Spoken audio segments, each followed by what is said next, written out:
What's up, fellas? What up? What up? What's happening? Man, so it's only been, I think this is the shortest time we've had between episodes, finally. I think so. Well, we were supposed to do it last week, but that didn't happen either. Yeah, so. somebody's birthday. Yeah, it's on a Monday. Just so everybody knows, this is a Monday. So if we look like it's a Monday, it's because it's a Monday. Yeah. It's a Monday. I'm 30. For sure. Yeah. It's been a Monday. I'm 30. Yeah, he's 30. Yeah. Well, congratulations. Who had the over/under? Was that you? Yeah, no shit, right? Oh, man. Well, let's get down to it. So we got a lot of stuff here. I had some stuff in the liquor cabinet now that we have one. And I got a coffee liqueur. It's the Cazadores. I just saw it, so I figured I'd get it and we'd try it. And then Cortalejo and Ajo, we've had that before, but I wanted to run it back because I tasted this one and I wasn't impressed. And I really wanted you to try it and Jose to try it. And then I found the Gran Coromino Anejo. I'm super excited about this. Nice. Shout out to Cuban because I texted Grant and I was like, I can't find one. Do you have one? He said, I have one. And so I went and got it today. Nice. So I'm excited about that. And my voice is fucked because sinus stuff. So okay. anyways, bear with me. Well, I got the pantalones, but I got the añejo this time. Nice. Yeah, because last time So what we tried last time? the reposado. It was delicious too. Yeah, it was really good. And so this one, I was in Dallas this last weekend with Sage, and I went by Total Wine and got that. Nice. And then I got one. I think it's actually pronounced haha, but like with the J. That's one I don't know much about it, but I had always seen that bottle and it's always kind of intrigued me. And the price point on this one wasn't too bad. It was like a $55 bottle. Okay. Is it reposado? Yeah, for an añejo. So it's an añejo. Okay. Yeah, and y'all know I always go for blancos. Yeah, I know. So I'm like, man, That's if I like this, He walked in with a dark bottle. I was kind Yeah, of because their blancos was only like $30-something. Damn. So I was like, man, if this is good, maybe I'll get that blanco. It looks like the Golden Girls house, like the color scheme. yeah. It's very 80s, isn't it? Yeah. I mean 90s. I love the 90s color scheme, like the creams and the. Yeah. reminds me of Saved by the Bell. Oh, What Tiffany do we Amber Thiessen. What do we want to start? Yeah. What do we want to start with? Let's start With this cafe Let's shit. start with the cafe It's stuff. kind of like a little coffee waiting Get it up, out you of know? the way, because Yeah. have you ever drunk liqueur versus? Not like tequila? outside of a cocktail, I guess. Like not by itself, I wouldn't think. I mean, what do people use those for? Just for cocktails, mostly. I feel like a cocktail base. Like you can mix that with a coffee, you know, make like Irish coffee, but instead of using Bailey's, use something like that, I guess. I don't know. Josh, can you pull up a Yeah, what would you use it? cocktail recipe for this Cazadores tequila Very thick. liqueur? It's almost like soy Recipe. sauce. Yeah. It looks like soy sauce. Hey, Jose, can you pronounce it? Because he's, no. What is it? Casa what? Cazadores, so it's Cazaza. Cazadores.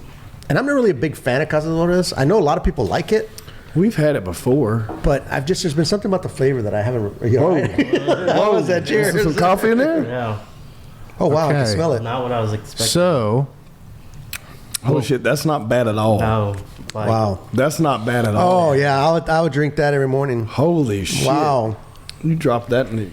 I'm not getting much tequila out of that. No. No. I mean, I get it when it hits here. We're 30, Okay, so we have, 33%. That's Yeah. why. I mean, when I we hit have, there. oh, sorry. Hold on. Put your digits in there, bro. But I was I have had That's actually a fucking liqueur. good. I've had a liqueur before, which was really popular. But Dude, you probably could dump that shit in your morning coffee. You're just minutes away is my from morning enjoying coffee. a tasty and That shit is refreshing good. it was Paloma. nice. That's a Paloma, though. Yeah, and I'm not Do we a have the- coffee drinker, so I don't really. So You don't I mean, drink coffee? Me either. a liqueur, for those who I don't know like me, a liqueur is different from a spirit. How?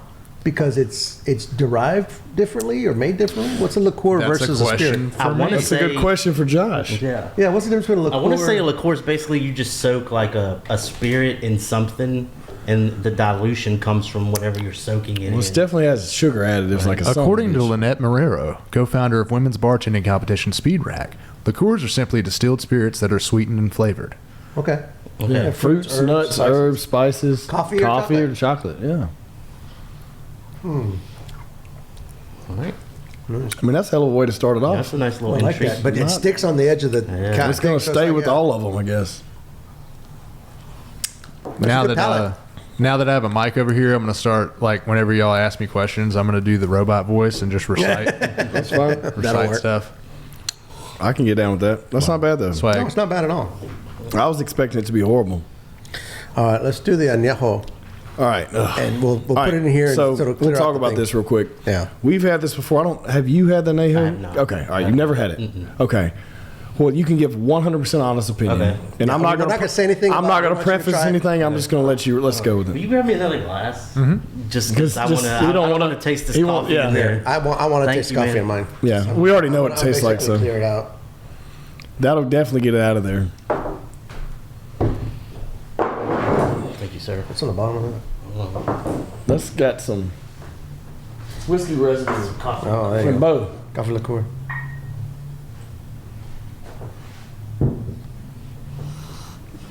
I hate being put on the spot. So it's like y'all, so y'all have already like formulated an opinion, I guess. Well, I've had it before, but I've had it before too. Okay. we want to hear what you. Mix a little with some coffee for later. Well, All right, let's go.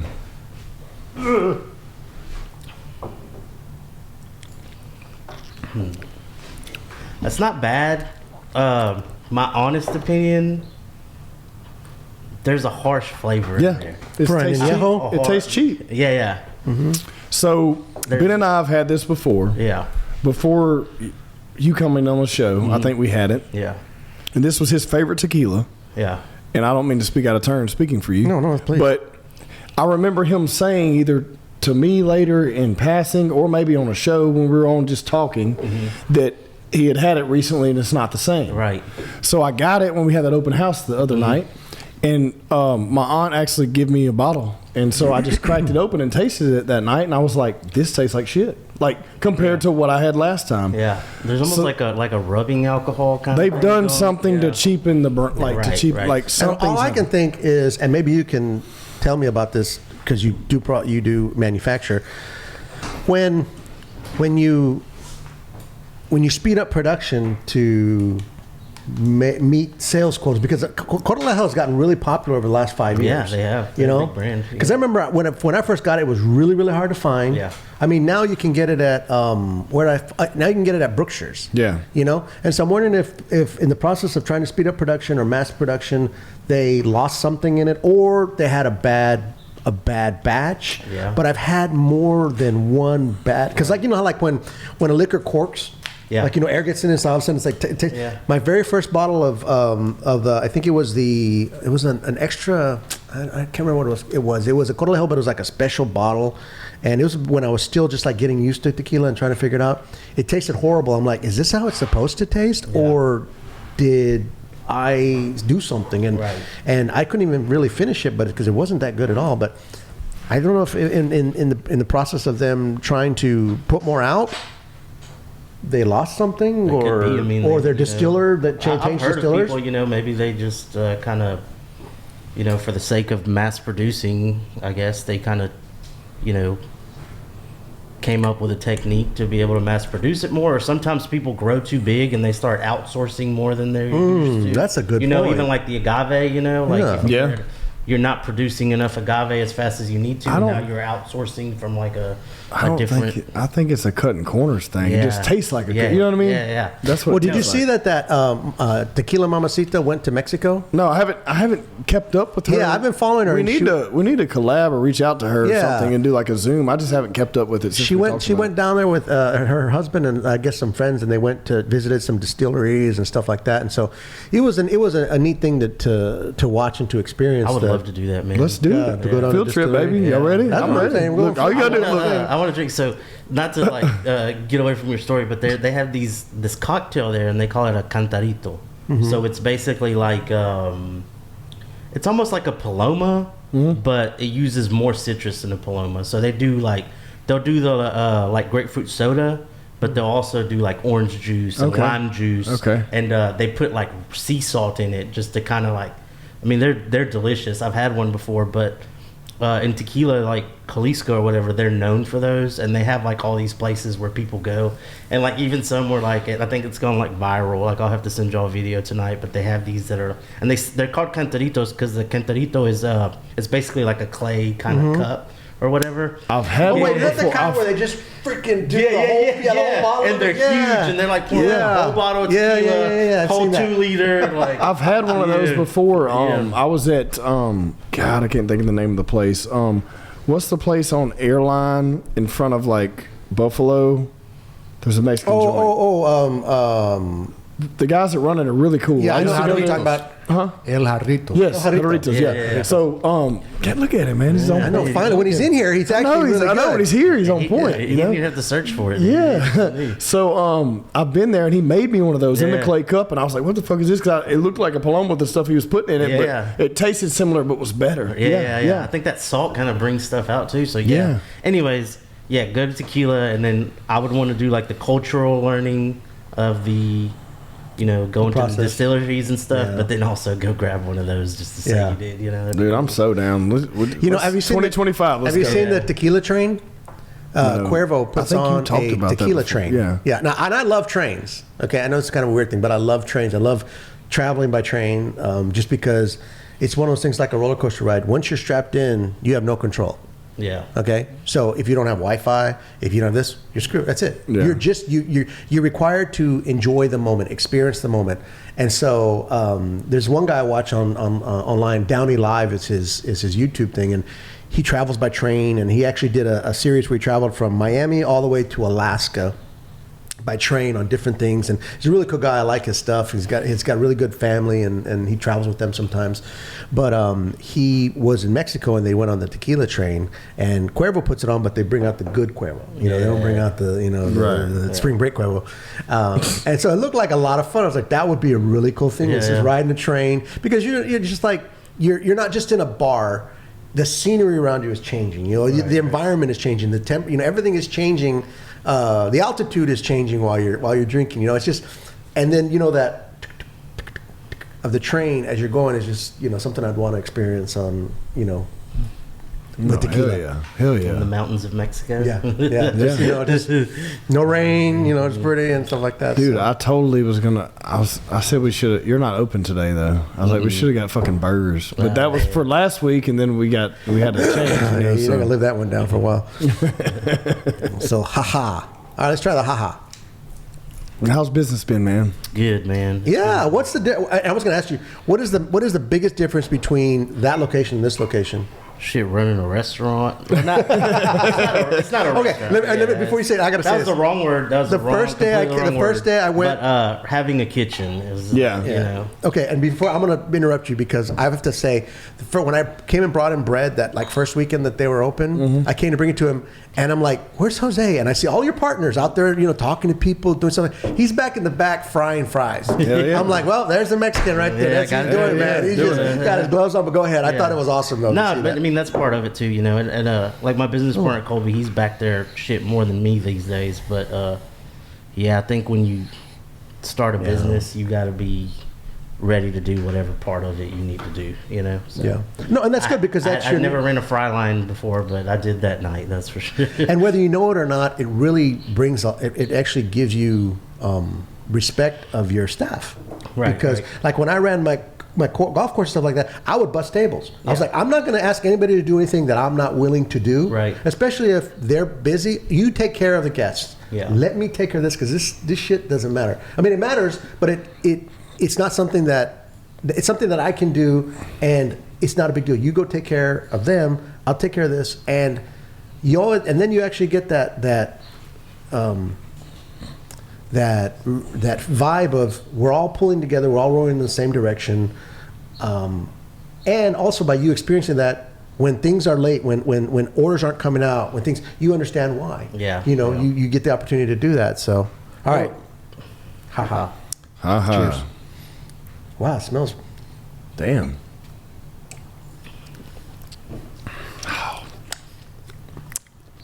That's fruity. Yeah, there's I some don't know what's, I floral don't know something what's going going. on. I don't know what's going on there. Pine oak. That's what it is. Pine oak. I know. Okay. Not mad at it, but I mean, It'd be good in a mix, in Yeah. a drink, if you mix it Yeah. in a drink. Yeah. Yeah. But go ahead, continue. no, I was saying like, I think just in business in general, I think that's one of the things that like I kind of always had that mentality, and just from like observations of like other businesses, I think sometimes like if you hang like your business on someone else's concept or someone else's ability to do something, you're screwing yourself from like the get-go. Yeah. Because I've seen it happen. I've seen people are like, hey, or like, let's say like restaurants, they bring in the chef and they're like, he's bringing in this crazy menu. And he's like, well, what happens 2 months down the line when y'all decide y'all don't get along? Yeah. And then that person leaves, and then that crazy menu, now you got to fucking execute it. And it's like, it doesn't work out that way. Your concept and culture has to exist no matter who's there. Right. But yeah, no, I mean that's makes perfect, especially the industry you're in. Yeah. Like the craft and the culture has to always be present. Right. You know. Yeah. If not, I mean, what do you have? You know. Right, exactly. You base it on one one employee. Like, and then if something fails, then it's that employee's fault. No. Yeah. You know what I mean? Yeah. No. Well, that was like that was one thing I didn't like about the job that I had with the management was food and beverage. And I'm not trying to generalize everything, but basically anybody in food and beverage industry is a gypsy. They come and go. They really do. They really do. They really do. They're a different breed of people. Nothing against them. I love them. Yeah. Just a different breed of people. But it was one of those things where I had to kind of get people to understand that we are a golf course with a restaurant, not a restaurant with a golf course. Right. My priority was the management of the golf course and the surroundings. Well, this is what happens. The golf course is already making money and always has. So they're just looking at the restaurant for a new shiny tool to make money. Yeah. Right. I had somebody call me one day because we kind of had a policy. If schools are closed, we're closed. I didn't ask my staff to come in, but I would go in just to make sure nothing was going on. So I had a member call that lived in the subdivision and said, are you guys serving today? And I was like, no, we're closed. She's like, well, when schools and things are closed, you should really be open so people can get food. I'm like, ma'am, I'm not going to risk my employees' lives or property in order to get up here and do that. By that same token, if schools are closed, we're closed. Yeah. And it was a wife of somebody that everybody around here knows. So I'm not going to say it, but it was almost like, lady, please, really? Yeah, I mean, you're mad because we're not open because you can't leave the subdivision? Yeah, to get some food. Yeah, I'm like, your house, you got a giant house. I'm sure you got food there somewhere. Yeah. Put it in the microwave. She wanted a burger, bro. Or ask She wanted a burger. Well, the funniest thing is always like you see these tastes better second tip tastes better. These restaurants and stuff, you see them where they'll roll out new menus and try to base it on we got a new chef all rolling out a new you're talking about, and no, there's a problem from the get. That's not or like a bar that will do that to try to bring in new patrons. Right. That's not the issue. You got to get the culture down. Yeah, dude. Well, it's like that's just an add-on. That's what do you call that? What do you call an add-on? Like a fancy word for a fucking add-on? I don't know. Josh, what's a fancy word for an add-on? I mean, you can order this a la carte. Yeah. Well, I mean, a la carte, that's a single add-on, though. That's not. What do you mean, an add-on? I guess it would be then. Yeah, it's an a la carte, I guess. Yeah. I don't know. Yeah, it's crazy out there. April has been a hell of a year. Okay. It has been a hell of a year.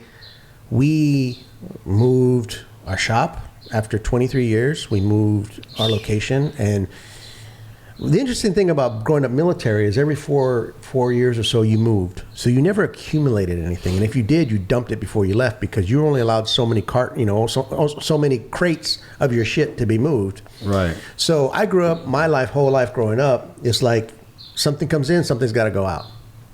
Okay. Well, we had this giant facility. We manufactured toner cartridges. We did this for 23 years, and we had almost 3,000 square feet of space, and we ended up moving to a place that was 1,200 square feet. Well, 23 years of stuff accumulates. It's like, I'm going to keep this printer because I might need parts for it. I'm going to keep this. We had 3 roll-off size dumps. The guys came and dumped it. 3 roll-off sizes. Holy shit. Yeah, I mean, it was almost like, wow. And my brother-in-law and I were talking about it. We're like, had we looked at it, we honestly didn't think we were going to be able to do it. It's one of those things where you just kind of go in, like, how do you eat an elephant? One bite at a time. We pretty much just did it day by day, and we ended up moving everything into the new place. We're in the Bellagio now, and we've downsized a whole bunch of stuff. We've kept some things, and now as I'm going through certain things, like somebody in our shop would be like, well, why are we keeping this? And I'd say, because I don't know if we need it yet. I don't know if we need it yet. And I'd rather take it and throw it away there than not take it and end up having to buy something else because we needed that. So as we moved in, we're starting to get to the point where, okay, we don't need this now, let's throw it away. We don't need this now, let's throw it away. Let's move this, let's do that. So, and it's been a huge change. It's been you don't realize how, if you do something every day for 20 years, and I haven't been there that long. My wife has been there that long, and my brother-in-law and my mother-in-law, they've all been there that long. I've done stuff in between, but when you've every day gone through a process or habit of doing something, you come into your shop, you do your thing, and then you move someplace new. Sorry, I spit on him. You do something new. It's almost like when you walk in, you don't know what to do. Your habits change. You walk into the office, you go, okay, here's my desk, which is entirely different than my desk used to be. Yeah. It's facing, physically, it's facing a different direction. Yeah. And I'm very big on north, south, east, west. It's light, the way light goes, the way light hits things. I'm very big on that. So when I come into a room and I'm seated in a different direction than I was, I feel it. And it almost feels confusing. It feels confusing to me, like, okay, what? And we're just now, on the 1st of April is when we started moving everything. We just now, we're almost settled all the way, but it's just now getting into that, okay, what is my daily routine? How does my daily routine work? We have new phone systems now. We have internet-based phone systems, okay? We had to get used to that. Had to teach my mother-in-law how to put a call on park, not on hold, because if you put it on hold, it only goes to your phone. If you put it on park, anybody can pick it up. Yeah. So there's this big learning curve, and there's also this confusion of what do we do? Are we doing it right? A lot of the time that you used to spend not worrying about your daily process is now spent figuring out, is this the best use of my time in this part of the day? Is this the best? And I love my family. I love my wife's family to a point. But when you work with them every day, she's laughing. When you work with them every day, it's rough. I mean, think about it. Could you work with your mother-in-law? No. Could you work with your mother-in-law? I love my mother-in-law. I mean, not that I don't love her. No. I don't like Hell her. Not that I don't love her. It's just, I don't know. But when you work with them every day, well, we went from having 6 different areas in the shop to having one kind of giant room, giant area. So you can't get away. So when somebody wants to talk to you, guess what? You hear them. Yeah. And so it's almost like, why don't you ever want to go to Thanksgiving dinner? Because I see the same people at Thanksgiving dinner that I see there. But learning, and so that's why I was asking you, like when you got there and you started a new thing and you started a new process, did it take time for you to go, okay, how do I operate in this environment? Yeah. I mean, it got kind of wild, at first. Like it didn't feel like home almost. It just felt like something different. Because I've been used to Linwood for so long, like that being home. And then like now, like this feels home, and I have this routine, like when I get in of like, let me make sure all my kitchen staff's fine. Let me make sure my beer tenders are fine. And then now when I do go to Linwood, it feels fine, but it's almost like I have nothing to do, right? Right. Because you've been doing more over here. Yeah, because I've been doing more over there. And then also you have staff over there that are they're well trained on what they need to do. They've been with us for since the start. So it's like I walk in and it's like they got it all. So it's like, okay, what am I doing? Mm-hmm. Yeah. Mm-hmm. So yeah. That's how it's been being here in this new space, cultivating an entire new business and a new like culture and a new team. Like you walk in, everything's different. Everything's completely different. Like it's almost like getting a new job without getting a new job. Yeah, because it's like we still have a similar network. Some of the team's new, some of it's not, but we've all been interconnected. But it's just a new way of operating. Yeah. And it's like, I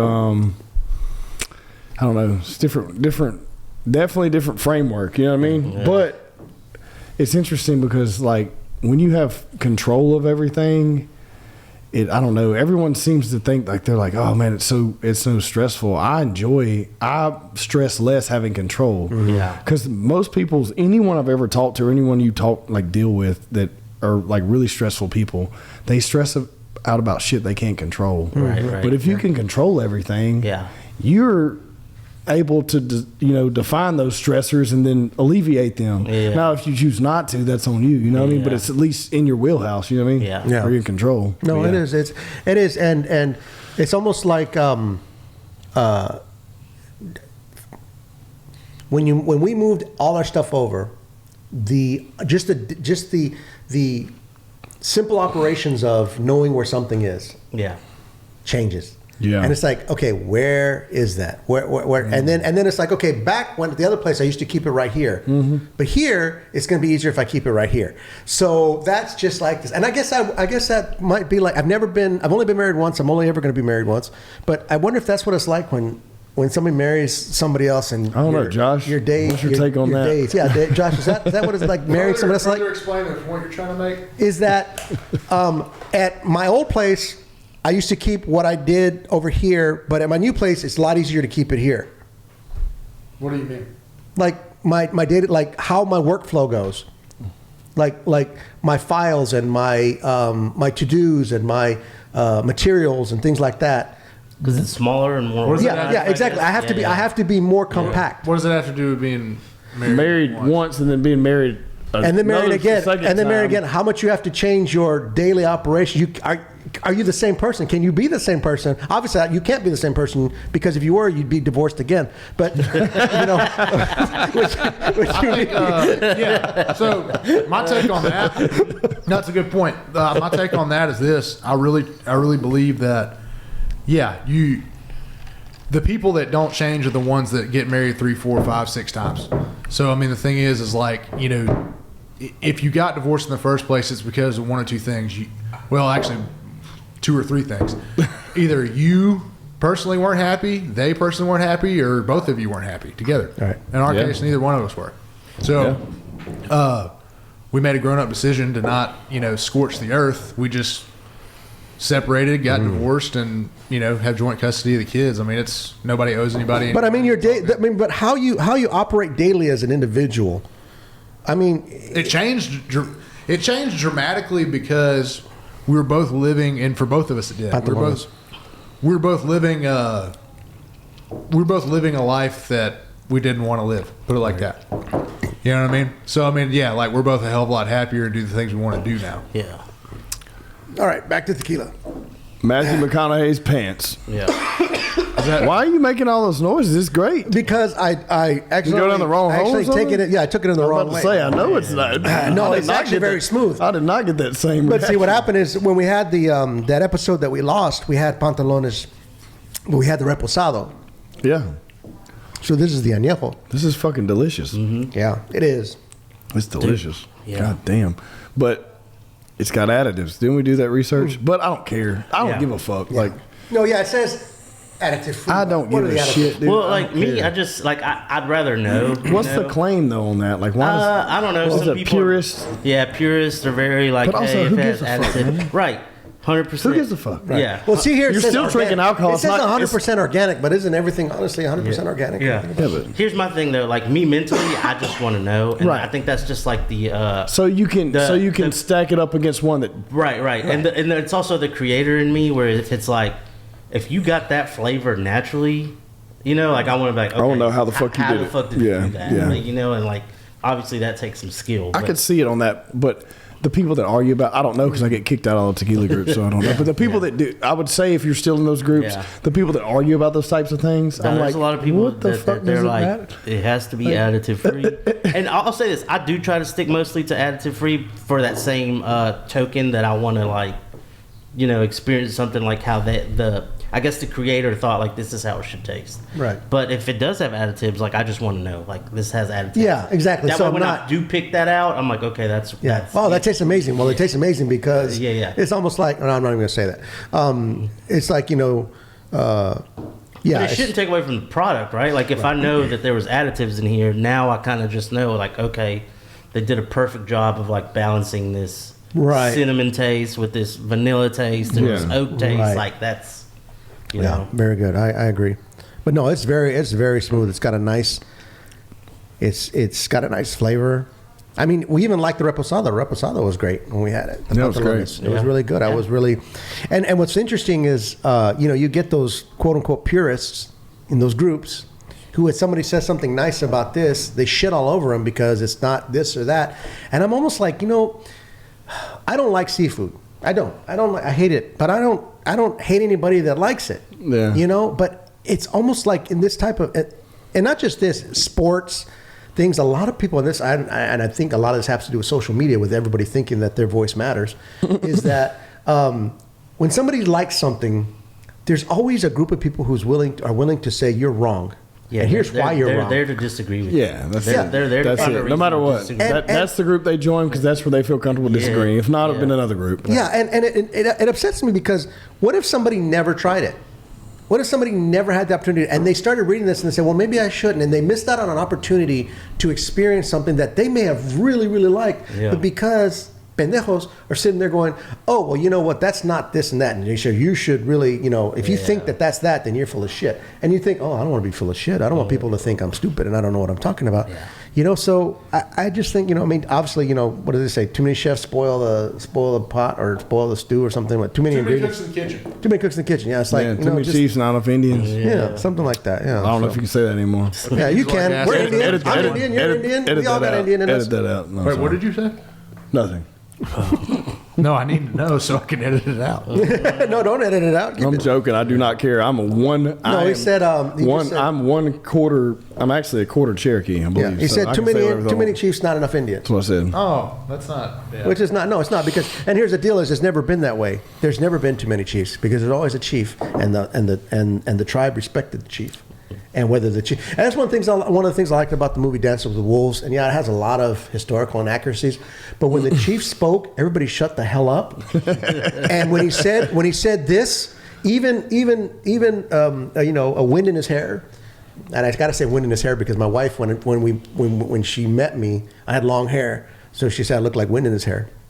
But even him, who was so against, the white man and everything, when the chief said something, even he just went like, Sounds okay. a lot like communism to me. No. Because here's the deal. Because the chief himself is responsible for the tribe. No, yeah, I'm joking. And so, communism is saying that, hey, you know what? We're going to say that you do this and you don't have a say in it. He let everybody have their say. I'm totally joking. He let everybody have their say, but it was like, okay, this is what we're going to do. And, they respected it. And I have to revisit that. That's something too. But, this is really good. It's really good, dude. You know what I mean? I say McConaughey can do no wrong for me. I mean, he's a. Had you read his book? Nah. His book is really Did we good. find out if that was fact or fable about a Tombstone remake with McConaughey? What? It's fable. It's fable. Okay. Son of a bitch. Okay, are you ready for the new Deadpool movie, though? I saw the new trailer release Yeah, I today. saw Did y'all it see today. it? Deadpool It was with fucking Wolverine. great, Yeah, dude. I was like, oh my God, this is so good. They coined a term in there, too. They put that LFG in there, bro, that let's fucking go. I was like, oh, God, dude. And That's right. No, it was great. I saw that thing driving to work this morning. Yeah, I think those two together are going to be fucking. That's magic. great. Well, they've been trying to do it Yeah, forever. yeah. Forever. Because, they had that little short stint whenever they did Wolverine Origins or whatever. Yeah. And, dude, if people don't know, I'm like a comic film nerd, but low key. Like, I don't get in groups and talk, but I just consume. I indirectly consume. I don't even try to, but it pops up, and I'm just like, that's cool to know. That's cool to know. That's cool to know. So I have an encyclopedia of all this wealth of knowledge of what's going on cinematically between all the fucking comic shit. But if you tie it back to actual comic books or cards or anything like that, I don't know. Yeah, but if it has anything to do with the origin of Marvel or anything or DC, I'm like, I'm pretty on the up and up, man, which is crazy because to think about, I could probably have a valid argument with some fucking nerds. But at the same time, I try to stay in my lane. Yeah. Yeah. No, what I like about the movie is I think it's the first movie in a long time in Marvel that there's no agenda. Yeah. There's no, we're going to put a female, we're going to put a this, we're going to put this up in front. This is going to be a movie Yeah, but see, for movie's sake. That's the company you're a stakeholder for. I know. That's why I Finally keep voting. moving out of the That's fucking why way. I keep voting. They're saying, finally moving no. out of the fucking But, way, you know, man. No. Deadpool's that guy, dude. If you're That- going to do it, he's that fucking dude. And he's that guy. Yeah. And finally, And Do you Wolverine follow- has always been a very. Do you follow Deadpool's creator? Will you look up the creator of Deadpool? Well, the he's director been or the writer or what? the fucking illustrator, Okay. creator of the comic. So Robert something another. I follow him on social, and he's been team everything the whole time. Rob Liefeld. Yeah. So Rob Liefeld. Or Liefeld. Yeah. So he's been on point and game for everything that everyone's doing this entire time. Like, I don't know what his role in the character, if he's getting any royalties now, or but he is the creator of Deadpool when it comes to the comic book. Shit, man. And that check. but I don't know how much influence he has. I feel like he sold the rights or retired. I saw something recently. I don't know. You might have to find that post. And will you look and see if he retired, retired the character? Or if he may have made it, but Ryan Reynolds. Ryan, but Ryan Reynolds. That's the character he wanted. Yeah. Ryan Reynolds was the perfect fit for it. Just like Hugh Jackman is the only fucking Wolverine when it comes to me. Deadpool co-creator Rob Liefeld is retiring from Marvel culture after 33 years. So I don't know if that means like Disney wrote him a huge check. I don't know. But he got it back somewhere. But like Wolverine, my Wolverine is Hugh Jackman. Yeah. And it never. My Cyclops is what's his name? Yeah. The first. When it was fucking Halle Berry playing Storm, it was fucking what's her name playing Professor X playing what's his name dude from Star Trek. The bald guy. I can't remember the British guy. Star Trek. Patrick Stewart. Patrick Stewart. Yeah, like that's my Professor X. Like, dude, that is kind of what sucks about the X-Men series though, is that like now these characters are like. But they're circling back around. But see, in the first movie, Deadpool made fun of them. He talked about them. He's like, "Why aren't y'all flying around in your plane right now? They left you alone." Yeah. I mean, it's like the tongue in cheekness of. Well, they gave Deadpool. Ryan Reynolds the free reign to kind of, I guess, brilliant. And he made fun of Green Lantern. Yeah. Owned it. Like, how do you get away with that shit? Hey, do you see the latest drama where Joy Behar is suing them because suing Ryan Reynolds because he won't come on The View? Whoa! Pull up this article. What? Pull up this article. I did not know we were going to go this direction. He's getting sued because he won't do something. Joy, I'm The View. The View. Come back to this cast. All right, The View is suing Ryan Reynolds because he refuses to come on. Due to whatever news. All right, here we go. Joy Behar, Ryan Reynolds, Blake Lively for being rude. No, that's not it. It was up there earlier. It was just up there when you pulled it up. It went away. What the fuck happened? No, just pull up The View. There you go, right there. Joy Behar planned to sue Ryan Reynolds the after. top one. There you go. But that's a video. Can you get an article? Same context. That's fine. Let's get an article. Same context. Anyways, yeah, so that's what I'm saying. I indirectly don't even give a fuck about these things. Yeah. But these things pop up in my feed now where I'm like, so essentially what they're saying is that they're upset that he refuses to come on, and now they're because he's owned by ABC. Now, but also Hugh Jackman's not going to come on either because Ryan didn't want to because of the movie promotion or something. Right. And so now they're like looking to sue them because of this or some shit. That's TikTok. Well, that's interesting because and maybe there may be no validity to this, but I did see also something. I don't because think there if it's is. ABC, if the View is on ABC, is the View on ABC?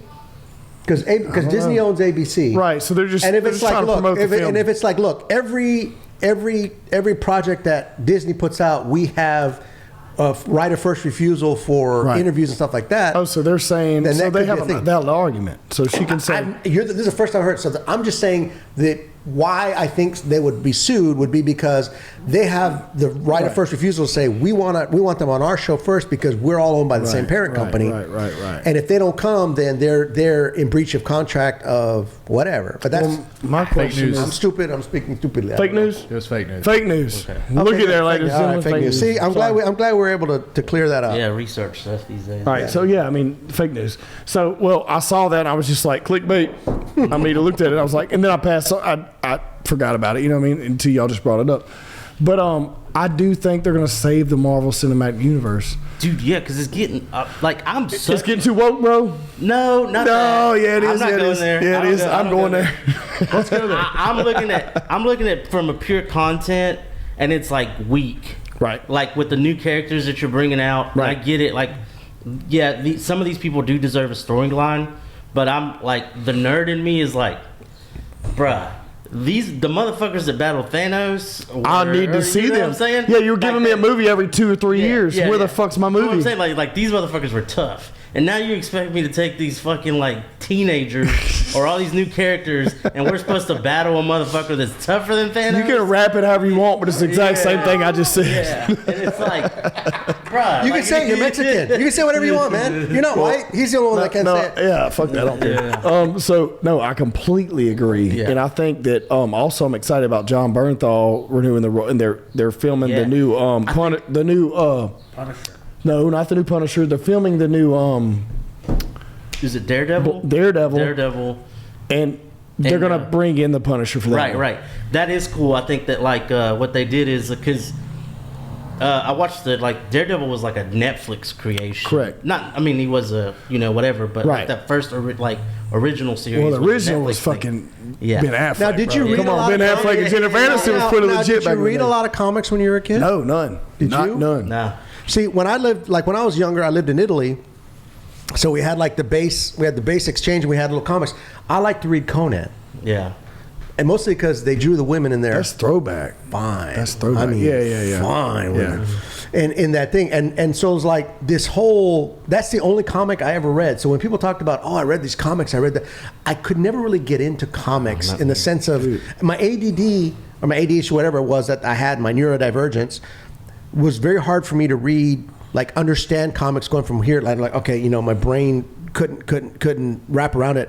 But I know a lot of people who gigantic stacks of all these comics that I bought these comics when they came out. I read the comics, I put them in sleeves, I keep them, and a lot of them are the big fans of the thing, and they're also the ones first people to get mad when something doesn't happen properly. So I was just wondering if you guys actually read the comics so my mom's my uncle's buddy, I guess, grew out of comics and he gave me a bunch. And so I had all these badass comics. I wish I had them today because they'd be worth thousands and thousands of dollars. But my favorite character was Wolverine, always. Yeah. 100% always was Wolverine. We watched the cartoon. Yeah. They've recently recycled that. Have you seen that? Yes, the 97. I haven't watched it yet. I haven't watched it yet, but I heard it was great. I know I want to watch it because it's the exact same cartoon we watched, but they made some updates.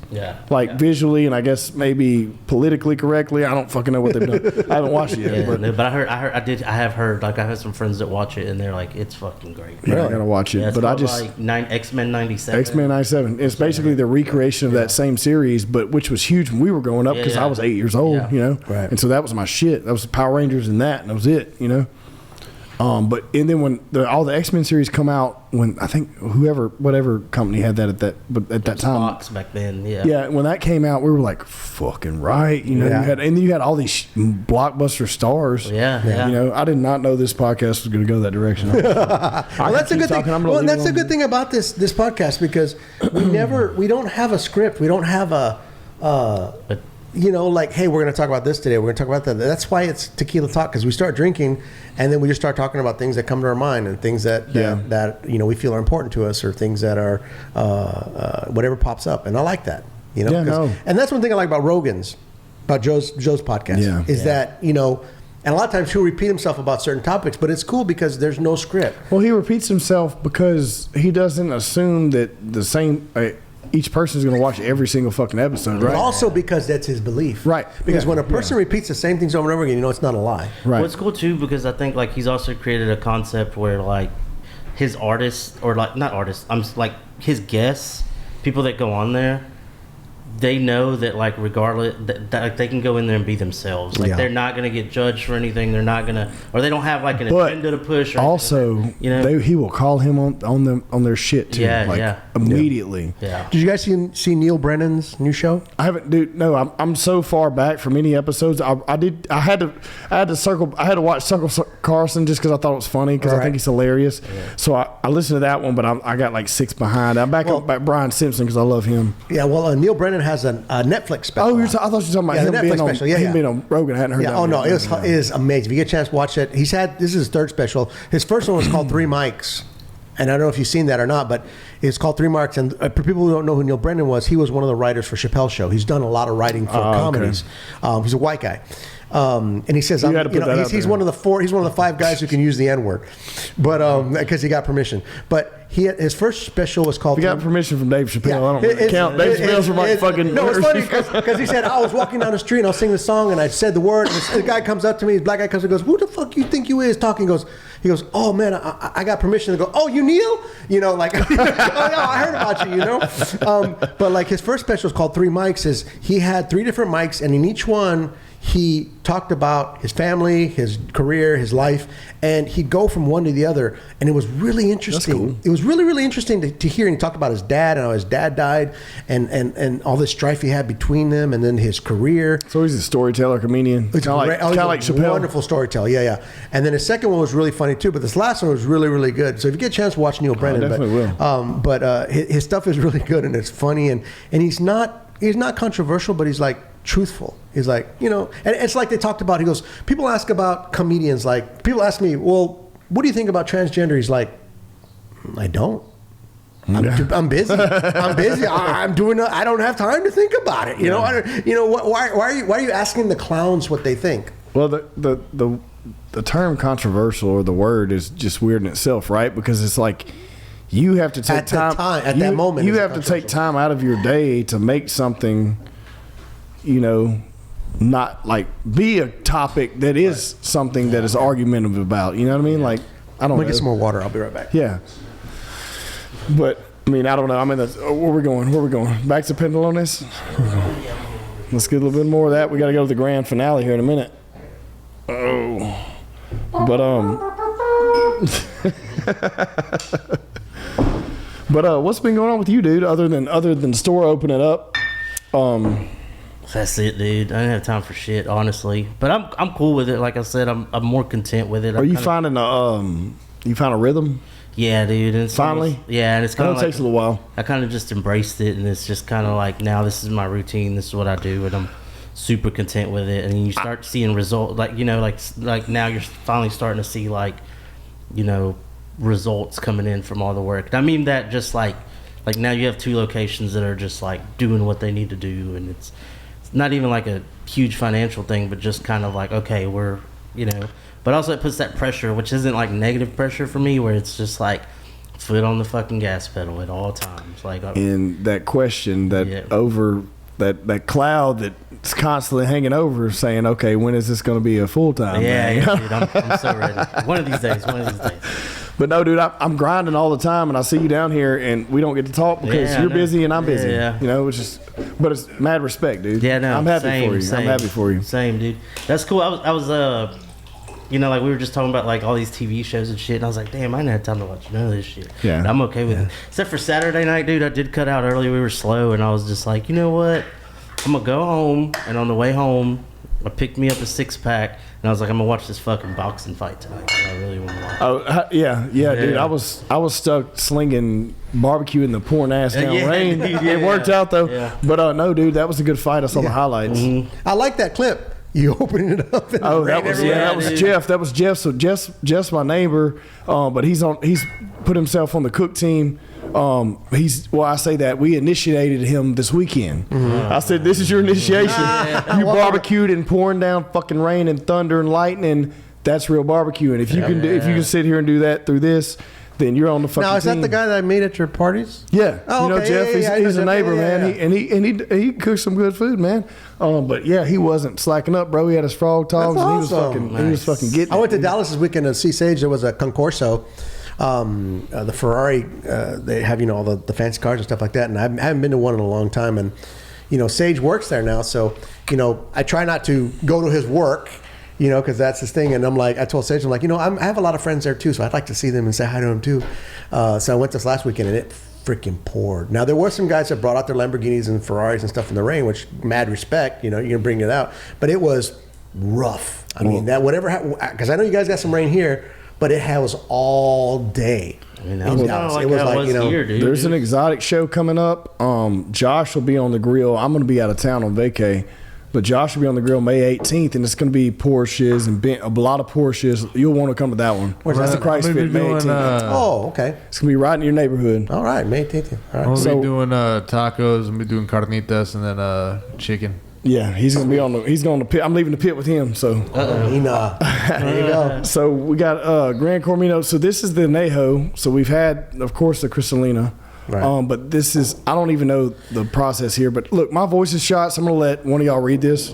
I need glasses. So Give it to Jose. Oh wow, it's a metal tin. Yeah, dude, it's a nice. tin And it's top. twisted, too, like the bottom. And this is Kevin Hart's brand. Yeah, we've had it before. It's great. Yeah. But I wanted, this is the enhanced version. Yeah, it you says know? matured in American oak and French cognac casks. This tequila is silky smooth, revealing notes of rich oak, butterscotch, toasted cacao, and coffee beans.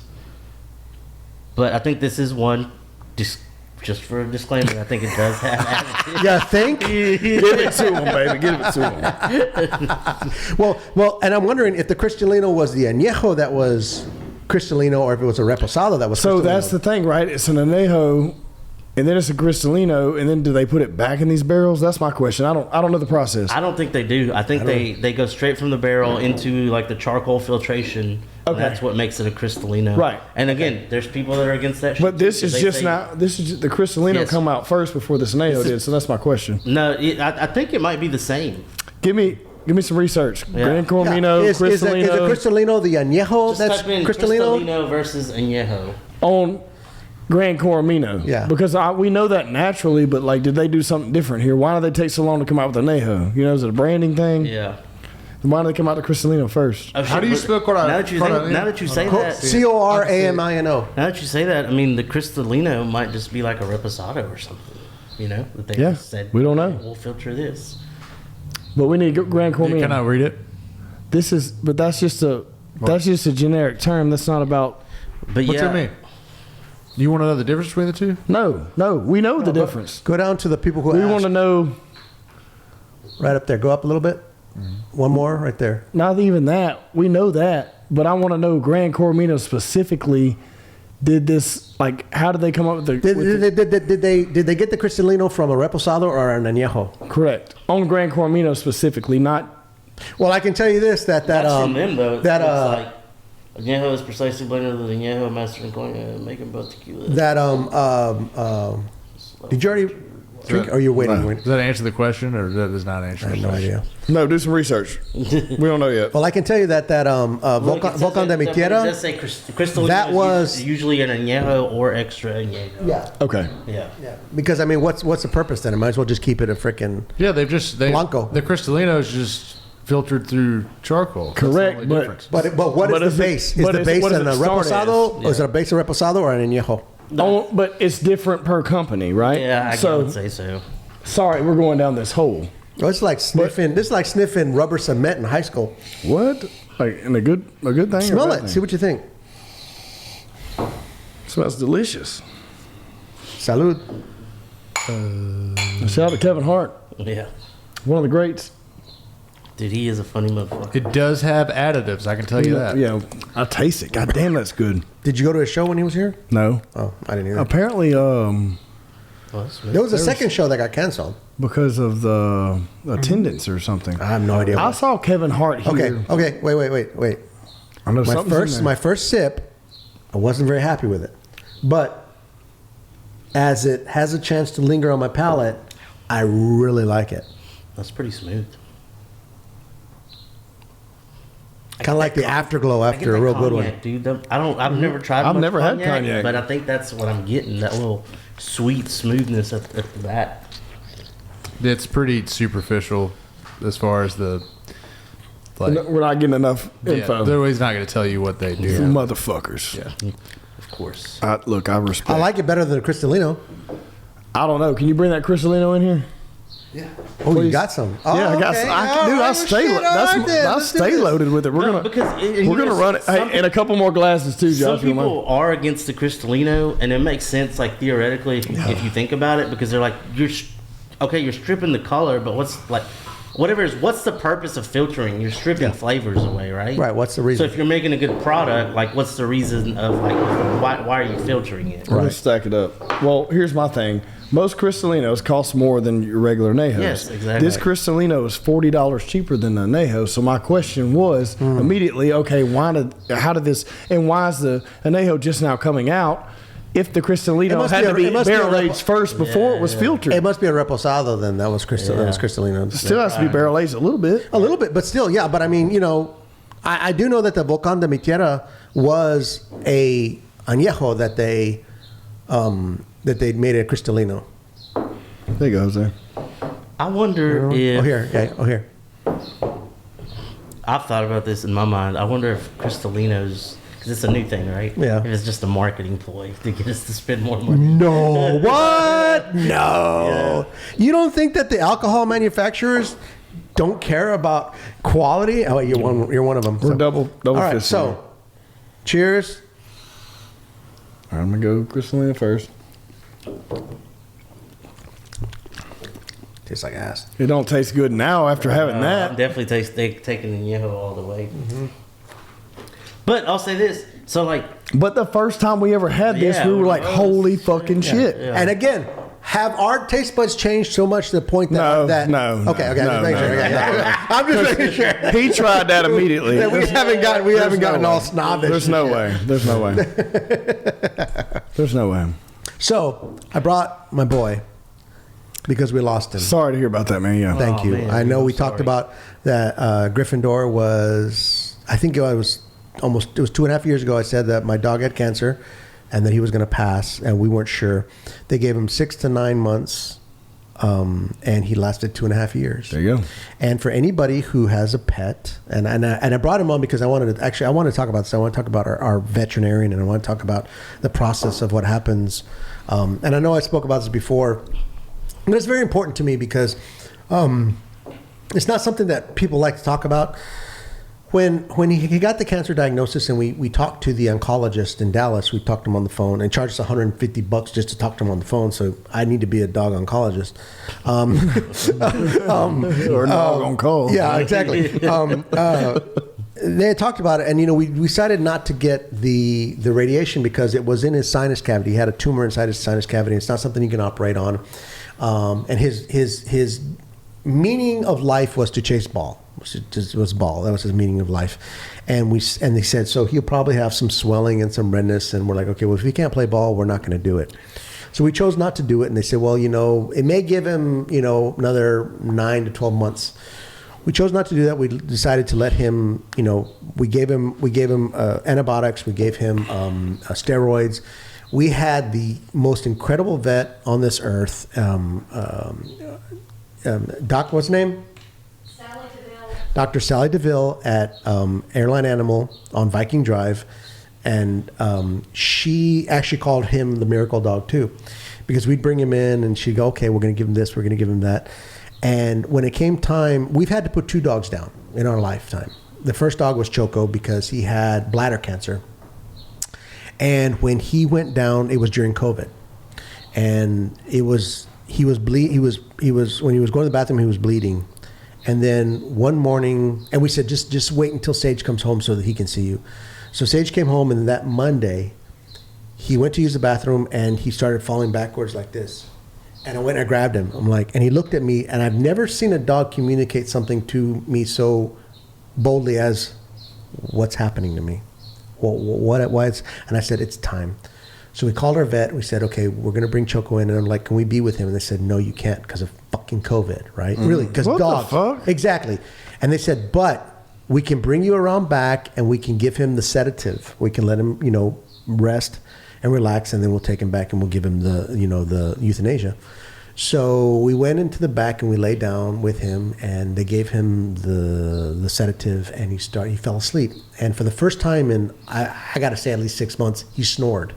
And I was like, oh my God, he's been in so much pain he hasn't been able to snore. But the vets tell you if they can eat, if they're eating, if they're drinking, they're fine. So we put him down, and I cried. And I've talked about this before, I know, so forgive me, but I cried harder than when my mom died, when he passed away. And we did a Zoom with Sage because that was his dog. And his boss was so awesome because he said, why don't you just disappear for a little bit? Just disappear for a little bit. Take your time. Take the time you need, because he knew the dog was important to him. So he fell asleep. We loved on him. We kissed him. We said, good boy, you're the best boy. They took him into the vet's shop, and they brought him back out in a bag. And then we took him out and we buried him. Well, Griffin, we had cremated. Well, Griffin was the type of dog where we said, just stay here until, can you just stay until this date? Can you stay until Sage comes back? Can you stay until your birthday? You turn 8, you know? And he turned 8 and then he was still eating and drinking, but he had a abscess in his nasal cavity because of the cancer. Well, that became infected, and then it started swelling up, and so I started swelling up a lot. And so it was kind of one of those things where we said, well, let's go ahead and just schedule it. Okay, that's kind of like putting somebody on death row. Like on the 12th, you're gone. Mm-hmm. And when I say we, I mean Cheryl, had a horrible time with it, and I don't blame her because because he had medicine like a hospice patient. In the morning he got this much medicine, in the evening he got this much medicine, and he was our life. We revolved our daily life around this dog. And anybody who's listening to this or watching this who's had a dog, and people don't understand, it's a dog. Those of us who have done it understand it's not just a dog. It's our family. It's a part of our family. It's somebody who we love, and a lot of people don't understand, at least to me, a dog is the purest form of unconditional love. 100%. A mother and a dog. A mother's child can kill somebody, and the mother will still, in the back of her mind and in her heart, say, not my baby. A dog, you can scold him, hit him, beat him. I never did this. You can do things to the dog, but a dog, when you come home, loves you, still loves you. No matter what you did, no matter how you treated him, they love you. So the unconditional love that he gave us was unbelievable. So it was time, and we said, okay, we scheduled it, and we said, we're going to do it on this certain day. And then Cheryl was making his pills, and she stopped, and she goes, he's not going to be here after Wednesday. And I said, okay, you know what? We're not going to do this. We're not going to schedule this. It's not going to happen. Yeah. So we're going to live our daily lives. And then he turned 8, and then his mass started growing. And we said, okay, you know what? It's time. So she called me and she said it's starting to bleed, and she doesn't know if he rubbed against it. I said, okay, we'll call the vet and see if we can take him in. So she called, and they couldn't. Our vet wasn't going to be there. And we're like, well, we don't want anybody else but her. So we took him the next day. But what's interesting is that we didn't think we were going to be able to sleep the night before, because when you know you're going to put your dog down, how do you sleep the night before? Well, oddly enough, we were both at peace. We slept well. We woke up the next morning, and we were at peace because we knew it was time. Yeah. It was time for him. He had served everything, and we had given that dog so many bucket list items. He'd had 50 or 60 Happy Meals, over time, and we had done this for him. But Cheryl was really smart. Cheryl planned ahead, and she said, she a year and a half ago, or over a year ago, we already made his arrangements, But we took him into the vet, and one thing we did is we took a big-ass bar of Hershey's chocolate. Because Cheryl had read that a vet had said, you know what, every dog deserves to have chocolate before they die. It's poisonous to dogs, but you know what? If you're going to go, you have chocolate. Yeah. So we had our dog, we had Dr. DeVille sit down, and she fed him about 3/4 of a bar of chocolate. And he just devoured it, and he loved it. And he had the chocolate, and then the doctor said, okay, here's what's going to happen. And she walked us through the process. She said, I'm going to put this, you motherfucker. There he is, man. There he is. Oh, there's my baby. Oh, there he is. Baby angel. So she walked us through the process. You're going to make me cry, you asshole. Who's all right, bro? That's what we do here. We've all cried on this motherfucker, man. So she walks through the process. She goes, here's what I'm going to do. She goes, we're going to put an IV in, and we're going to put a sedative in. And he's going to fall asleep, and his tongue's going to fall out. And then we're going to put the chemicals in, and he's going to go to sleep. He's going to fall asleep, and his eyes are going to stay open. So she did it. She said, okay, I'm putting this. And obviously we're crying, saying, you're the best boy. You're the best dog in the world. She gave it to him. She gave him the pink. And it was great because it's pink, because that's the one that, and she put it in, and he was just like breathing. And then his tongue fell out, and he stopped breathing. And she said, he's at peace. And it was like, everything that he's given to us, everything that he did for us. And it was much harder on my wife because she pretty much stayed home to care for him, because she's like, if he goes into a seizure, he dies during the day we're going to work, she'll never forgive herself. Right. So, that was when he was gone. We picked, we took him to Heavenly Acres, and we had him cremated. We put him in a box. But what's very interesting is that when it was over, we didn't realize how much of our lives revolved around caring for him. We get up in the morning, we give him medicine. We don't do that anymore. When I get ice in the machine, he would always come because he loves ice. He's not there anymore.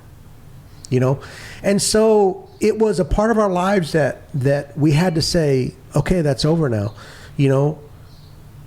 The other dog, but what we did is after he passed, we brought him home. We let our dogs smell him. We let our dogs see him. They had an opportunity to smell him and see that he's gone. And one of my dogs said, "No, that's not him." Is that a thing? Yeah, that's a thing. You should bring your dog. You should let your other dogs see your dog, because that way they don't miss them. Yeah, that way they're not. They're like, wait a minute, you took him and now he's not coming back. What happened? So one of our dogs was like, "That ain't him," and walked back into the house. And the other dog was like, smelled around. It's like, yeah, that's him. But then they went about their business. Huh. But it's a very emotional thing that I think everybody needs to understand that, and we had to understand that it was a gift that we gave our dog, that we said, you're done. It's time for you. You've done everything we've asked you to. Go. Just go. And so, we've got all these pictures of him playing ball and all this other stuff, but he was a purpose for us every day. And when that purpose was gone, it was kind of really weird. And what happened is, it happened in April. It happened during the move. Cheryl actually sent me a text. She goes, I hate to add to everything that you're doing, but his mass has started bleeding. And I'm in a U-Haul truck pulling out of our old place with all of our stuff in the back, going, all right, Griffin, you couldn't have picked any other time to do this than right now. But we wouldn't have changed a thing. We're blessed that we had him. And what's crazy is he was my daughter's dog initially, but she was an aircraft mechanic, so she would work during the day. So she brought, when he was a puppy about this big, she would bring him in the morning time and drop him off, and my son Sage would take care of him during the day while he was in college, because most of his classes were online, and she'd come back in the afternoon and pick him up. Well, Chelsea's moved all over the country, different jobs, and we're like, well, guess what? We're keeping him. Okay, he's our dog. We're keeping him. And so, and then he was diagnosed, and he became sick, and I mean, to the last day, he fought, and he would eat a McDonald's hamburger in 2 bites. One, if you didn't break it up, but he would he would eat it, and so it's very difficult to say how. So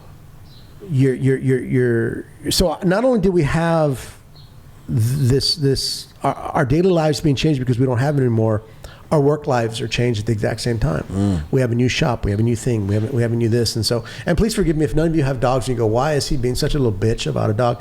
I wouldn't have understood you 7 years ago. Today you understand? I'm not fucking ready. I'm not fucking ready. Yeah. So, but thank you for letting me share that, because I've talked about Gryffindor, and he has left a place in our hearts, and we know that he's in a better place. And what's crazy is that about a week before he passed, I was taking Cheryl home from a doctor's appointment, and there was a dog in the middle of the road right before getting on the freeway. And of course, when I'm with my wife, oh, y'all got that damn dog. Stop the car. So y'all got a new dog. And I got him. He was this little like a little pity mix, and I called him Pony Boy because he looks like a little pony boy. But then we brought him home, and I said, we're going to name him Mickey. And Cheryl goes, why? I said, look at his side. He actually has a Mickey Mouse shaped patch on the side of his body. I don't know what happened to this dog. Every dog we've ever taken in that's been a stray or been a rescue or a foster dog has always had a mental, it's like they're fine, and all of a sudden something happens and they go run under the bed. You're like, oh my God, you poor thing, I don't know what happened to you. So Mickey is still, I think, still a puppy of sorts, but he is a lover. He will lay on the couch with me and just lay back like that, and he'll like rub up against me. He loves to cuddle. He's a cuddler. So whoever gets this dog, I'm gonna be like, okay, do you like dogs to cuddle? Do you want your dog to sleep in the bed with you? Do you want your dog to be your pillow? Because if you don't, do not take this dog, because he will whine and cry because you're not loving him like he wants you to love him, and he loves you the way you want him to love. So we have him. We're going to get him fixed. We want him to go to a good home. We've had about 11 foster dogs over the years. We've had one foster fail, which is Matilda. But what I love is that most of these dogs, we've known where they've gone. We've seen the families. They've sent us pictures of the lives that they're living. And it's like, you know what? Yeah, it's just a dog. But guess what? You know what? Those people are happier. And what's even crazier is that most of the dogs that we rescue go up north. People up north have a hard time finding dogs. A lot of our dogs have gone to Boston and New York and the Northeast, and there's another dog. What's the name of that rescue that's in the Seattle or Oregon? Yeah, I remember they came and picked up that the dog. They like rented a whole van. I can't remember. Oh, there's one up in the Northeast, in the Northwest too, that they don't have they have trouble finding dogs, so they rescue them and they take them up there. So, but take your dog, care of your dog, love your dog, get your dog spayed, get your dog neutered, because, it's a big problem. But thank you for letting me share that. Gryffindor has been part of me and our thing. So R.I.P. to him. Yeah, man. yeah. But thank you to Dr. DeVille for everything she need did some more and for tequila. for loving on I it. do. Where are we going? What direction are we going? Let me try that ha again. Oh, Yeah. oh, ha ha ha ha ha. No, I do appreciate you sharing that, man. Like recently, I had a really good friend of mine, and they actually had to put both their dogs down at the same time. Oh my goodness! That they've had forever, and I just from having conversations with him, and just when it comes to that point, and just like even like my brother's a veterinarian, right, and just like talking to people about it, and it's like when they do get to that point, like it is a gift that you're giving them, like it is. and I think like people have told me, and just like trying to get a better understanding, because when that time does come, that selfishly some people hang on too long, and I get it, because you have these memories and you have this love attachment, but it's it is a gift that you're giving, and everything kind of fell into place because Cheryl had taken him to our one of Three Happy Tails, is one of the places that keeps our dogs, but Cheryl had talked to Stephanie, and Stephanie said something to her that, and it's funny because everything kind of fell into place, but she said, we were wanting to hold on because you don't want to put your dog down early, but then Stephanie said, I talked to my vet. My vet said, better 1 week early than 1 day late. Yeah. And all these little tiny things that came into our lives, and all these little sayings, everything gave us peace to say, you know what? Yeah.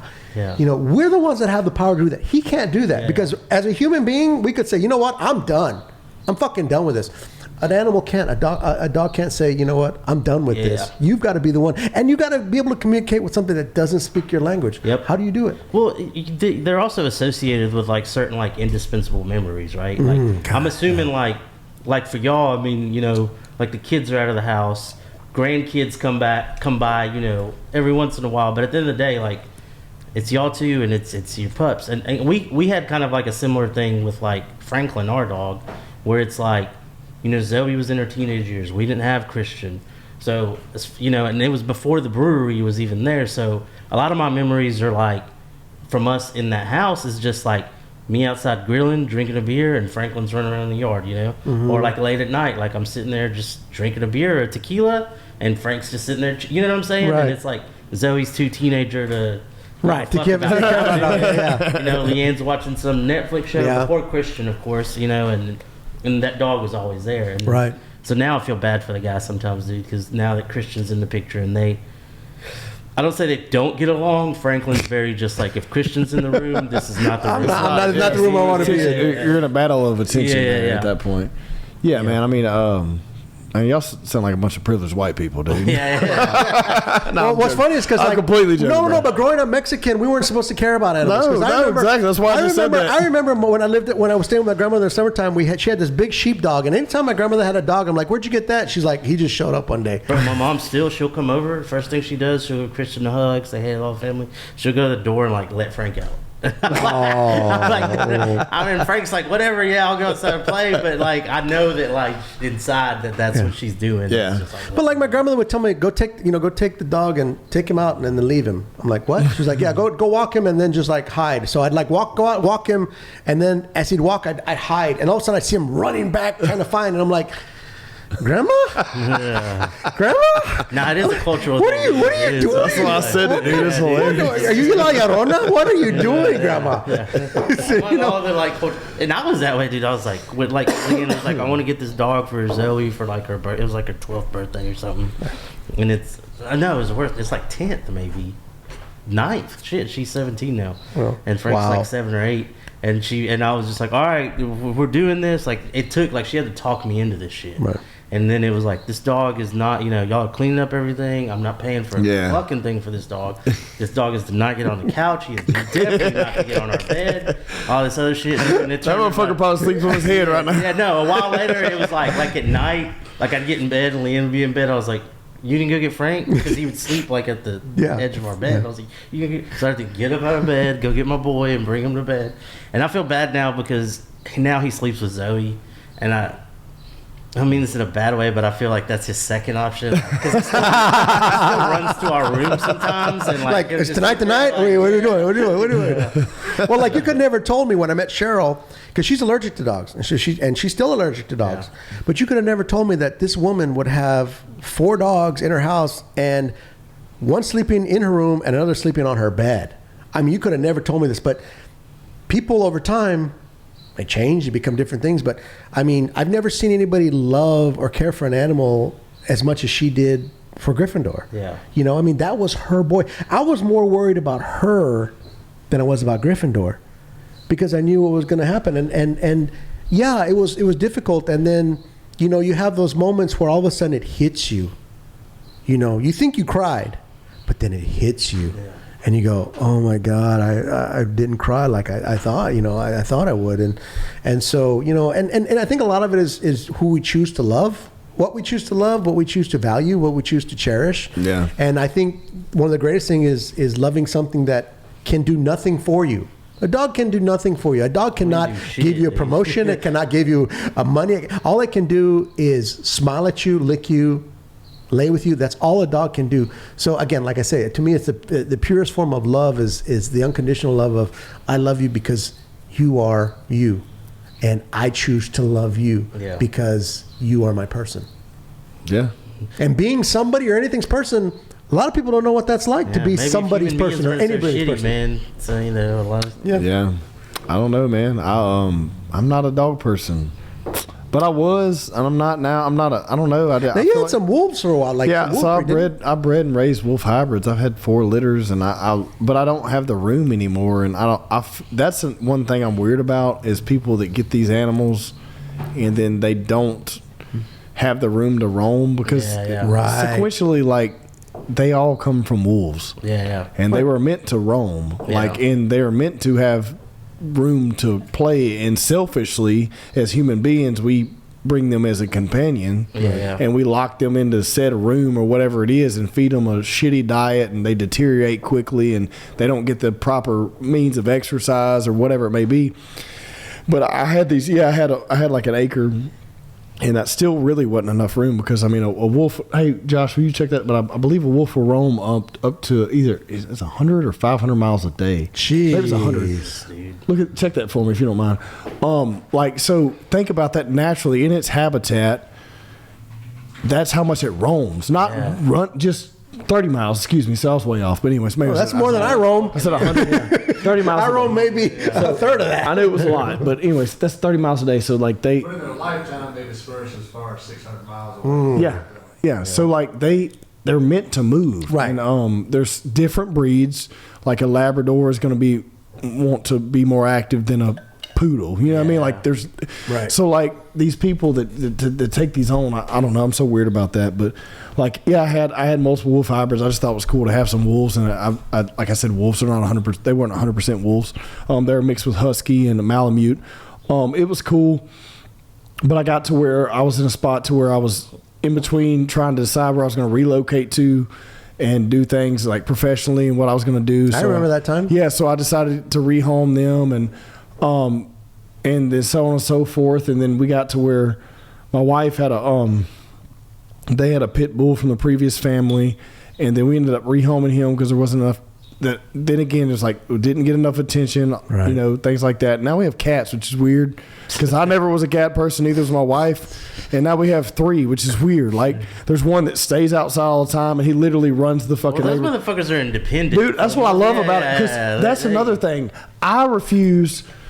I got too much shit going on in my life. I refuse to come home and deal with letting it out and feeding it. You're not going to take on a responsibility that you can't take on. I don't Yeah, I'm being responsible by not having a dog because this is not the time of life where I need one. That's the truth, dude. And like I said, like Franklin, when we got him at that point, that was the thing we needed. Like we had a teenage daughter, or she was going through, but she was going through. She was actually going through that little phase where they think they're independent and they think they want to do shit. Because I remember, and it was like, I'll never forget, we were at a dance competition and Leanne just started crying. And I'm like, why are you crying? And she was like, because this is the first, because we did it all through, now she doesn't do it, but it was like the first competition where Zoe didn't need her to do her hair. She was like, Mom, fix my own hair. Wow. Stuff like that. So she got this emotional feeling she doesn't need me, and all that other stuff. That's awesome. All that crap. Yeah. So, they do fill that void for you of at least having something to care after. I think a lot of people, humans especially, we're nurturers. Of course. No, I mean, nothing against it, but I'm in the state of my life now where I don't have time. I'm in grind mode for the next 10 years and there's not going to be a dog at my house because I don't have time to watch one. We got cats, they piss, they shit. If they ask to bring another dog home, I'd be like, you better get the fuck out of here with that. Well, you just don't have time. That's a responsible decision, right? No, it is. But no, man.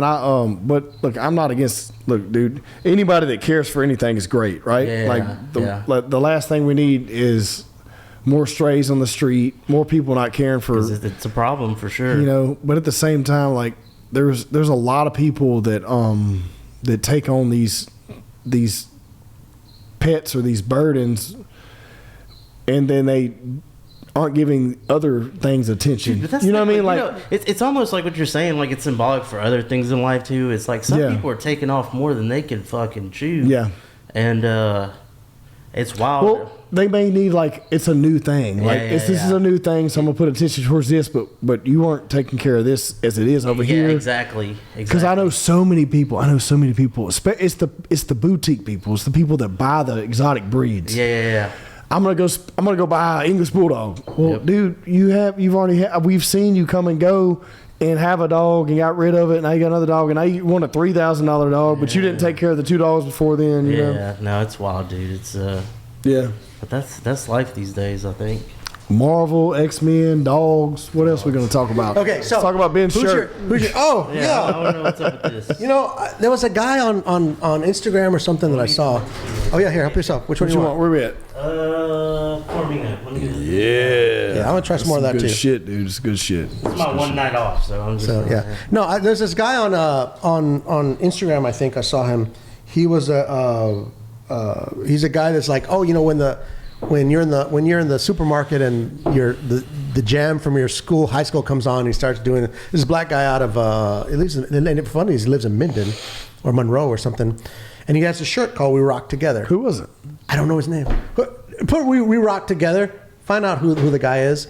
And I love the shirt. I thought it was awesome because So this is local. Yeah, he's but he's national. He was on that show. What is it? We Rock Together shirt.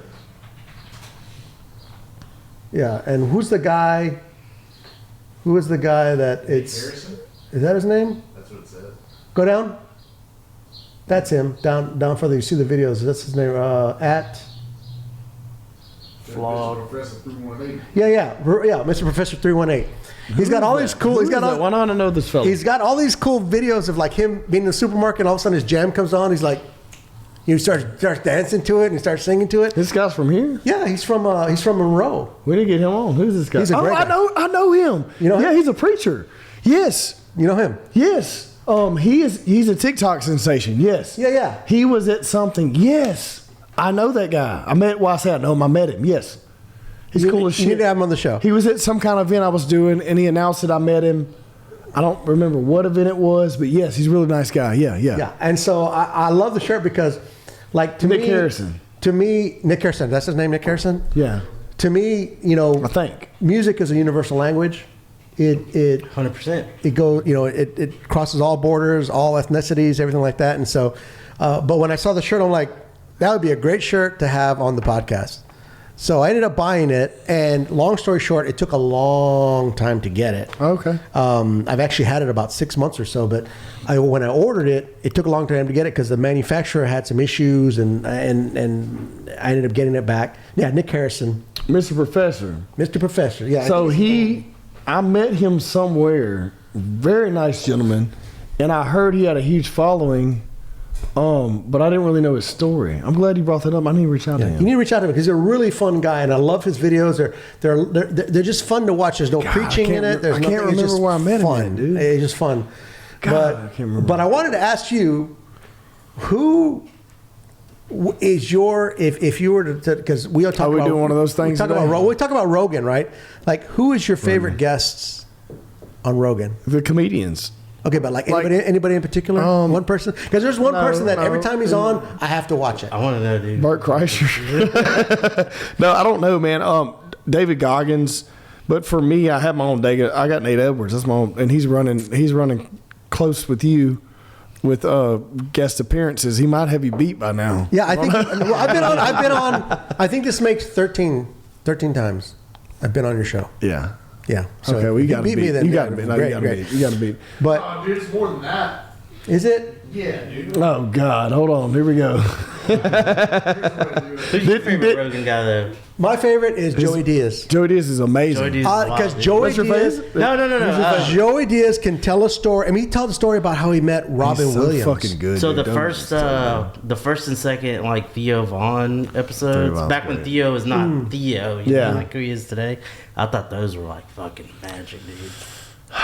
Man, But I like like I said, like going back to him, like what I like hearing about him is just like dudes that like so I got like on a huge like Zach Bryan kick, like when my daughter made me take her to this music festival. She did, and I had no clue who he was. And this is obviously like who Zach Bryan is now and who he was back then were two separate things.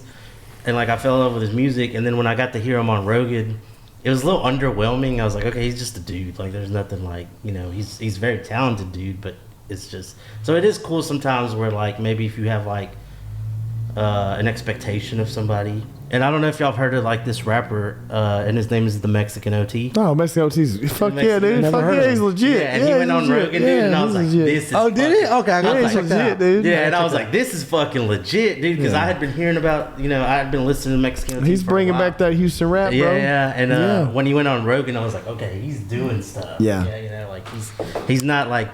He's more known than I thought he was known. I'm not a favorite person. Dude, I can't do it. Well, I don't want to say favorite, but ask me every time they're on, you're like, I've got to listen to that one. Fuck, dude, it's all of them though. I'm so open-minded. What's the dude that like researches like all the fucking like extinct fucking animals? Fucking Grant. Oh wait, you're talking about you're talking about the guy that always wear like NASA's uniforms and everything? No, that's no, it's No, there's a dude that he's been on there multiple times, and he's always like hunting for like some breed of like lizard that he thinks is extinct in like the mountains of Peru or some shit. Oh, like his shit's interesting, and then the alien guys are always cool. I love all that. I love all that shit. So right. Can you please grow your hair back out and learn how to play bass so we can start a band? Oh man. Me, you, and Ben as a three-piece? Come on. There's Jose's first appearance on episode 33. So Ben, so far, fucking vintage, man. 14 appearances so far. And I was his first guest. Okay, then you have 15 total. Breaking ground, that's you. Yeah. Dude, I remember when y'all did the first Tequila talk, and I texted DJ. I was like, dude, I fucking love Tequila. Bro. I wore your shirt. I wore your shirt on the very first Tequila talk. I wore the Don Pablo shirt. Yeah. On the very first Tequila talk. Yeah. Yeah. No, hell yeah, dude. But then you brought the best tequila we've ever had on the first episode. Yeah, you dude, basically I've been- you blew your basically wad, set the dude. bar You blew your way the wad, fuck bro. up here. Yeah. You know what? And you know what? That's almost $300 a bottle. we now. need some more. We need some more of that. Yeah, for sure. I do. Because when we were in Dallas, Sage and I were looking, and we were looking at different tequilas, and the tiers was about 297 now. We do need to try it again because I'm interested to see if it was as like now. If Yeah. we'd be like, oh, that's just as good. Well, he said he'd come on, dude. No, we can get him on. I just haven't went to the. I'd be almost intimidated a little bit, dude. Just 'cause Nah, guys- man. One of you got to speak Spanish. You know what? now. Here's the deal. Well, We all, I guess and I don't want to be crude or cross, but we all wake up, we all eat breakfast, we all take a shit, we all go to sleep. Everybody is a normal person until you break into the small little details of everybody's life. Right. It's like the little decisions that they made in their life. I decided to go this direction instead of that direction, and then the exponentialness of it brings you to here instead of here. Yeah. It's kind of like when you fly. Like when I was flying, it was like, okay, 1 degree doesn't mean a lot here, but 1 degree means a lot 200 knots Right. from here. So that's where we all kind of separate every now and then. Yeah, dude, I'm weird. Where like, I don't think like you could mention like the biggest celebrity and like I probably wouldn't be starstruck, but like if it's people that like I'm like legit, like people like that have like a craft, like I could see myself being a little bit like whatever, or like I could meet like the fucking highest profile chef in the fucking world and I'd be like, okay, cool. And then like if I met like Matty Matheson or somebody who's just like a fucking dude that like cooks that I like, I'd be like, oh shit, this is. So that's who you'd fanboy out over? Like, who would you fanboy out over? If you had, like, if you met somebody, you would just freaking fanboy out, geek out. I don't know that Starstruck I would fanboy over. out of it. I could see like someone like making me like not myself, like nervous a little bit. Like I think like if I met like Dana or Mark Cuban or someone like that, I might be like cautious and not be able to be myself. Like those kinds of people. I don't know if I don't think that I would fangirl out. Because I do have some of that like mentality, like you have like at the end of the day they're just fucking human, like it is what it is, like like because I do kind of carry that mentality sometimes. It's like, I mean, I could go fucking meet Drake and like what's that gonna do for me in the long run? Right. Like it's not gonna, Right. Like how's that gonna advance me? I still gotta wake up and go to fucking work the next day. Right. Like what does this do? Like stuff like that when people like idolize like certain people, like. Yeah, I mean the celebrity thing's doesn't do much for And me. for you, who would you if you met somebody, you would just be like, not DJ. I don't know, dude. You wouldn't be DJ. I don't know. I think like a lot of fighters I want to meet just because I want to have conversations or just meet them. That one too, dude. Meet them or like, goddamn, I hate fanboying over Rogan, but like, I don't know what I would say.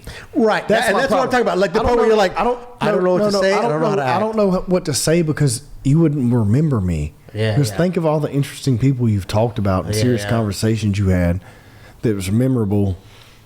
Like, I don't think I could say anything to set myself like. That's what I would wear. That's- To be remembered. To be Right. Oh man, I remember that guy. Yeah, I remember that guy. He was like, I don't think I. How about you? Man, probably Don Cheadle. I already said that before. Don Really, Cheadle? Don Cheadle? Why? That's random. One of my favorite movies of all time is Brooklyn's Finest. That's one reason, but also the stuff that the shows that he acted on in the '90s and all that. Like I just grew up seeing him, and he seemed like a really versatile actor. And especially after I saw the I guess you would say it's a podcast. It's really a show that Kevin Hart has, and they're just drinking wine. Like that's the whole. Oh yeah, Oh, yeah, I've seen that. That was a good one. I like that. I like that series. That was a good series. The one he did with Don Cheadle, I was like, nah, that me and that dude would vibe. I always mix that dude up with the guy who plays Trevette on Walker Texas Ranger. I would always mix up Don Cheadle and that dude. Trevette, man, Walker Texas Ranger, bro. You ain't white, man. What are you talking? You don't. Trevette. What a Trevette? Claire. Yeah, I used to get him mixed up with Don Cheadle. That's racist, dog. Why is it racist, bro? I don't know why. I just always Okay, but you know what? It's funny that you say that because and I know Chris Rock talked about this, but I did it yesterday. I was watching television, and every commercial I saw was a mixed race couple. Yeah. Every single commercial. I'm Yeah. like, okay, so is nobody allowed to engage with, date, or marry somebody of their ethnicity anymore? Well, no, it's just, dude. That's what's unfortunate, right? Yeah. Yeah. No, I totally get it. But to me, it's almost like, wait a minute. The media is something that we all, I don't want to say it's a barometer of our lives, but it's something like a lot of people get what's going on in the world by what's happening in media. Mm-hmm. So it was funny when Chris Rock said it because I laughed my ass off. He's like, yeah, you can't have, there's no more white couples, there's no more black couples, everybody is mixed. And so now when I see commercials, and before all this happened, if I saw a commercial that happened, I wouldn't even notice it.